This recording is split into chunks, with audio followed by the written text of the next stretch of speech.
মুম্বাইতে ওই জায়গাটা লাগা যায় বাবা ওই নগর বাবা ওই গানটা দিয়ে এসে বঙ্গবন্ধু যায় ইন্ডিয়াতে পরিচিত হয়েছে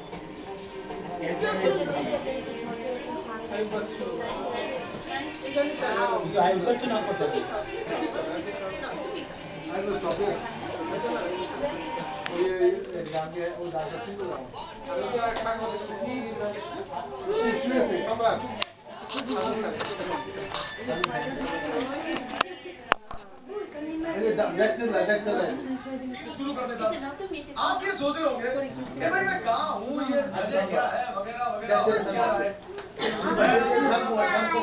एक्चुअली ये इमेजिन का मोहल्ला है जहाँ इमेजिन परिवार के सारे लोग और इस मोहल्ले का मैं भी एक छोटा सा बाशिंदा हूँ। तो मैंने सोचा देसी गर्ल के साथ 80,000 के बाद क्यों ना 2010 को एक यादगार मिला और 2011 को धमाकेदार वेलकम दिया जाए।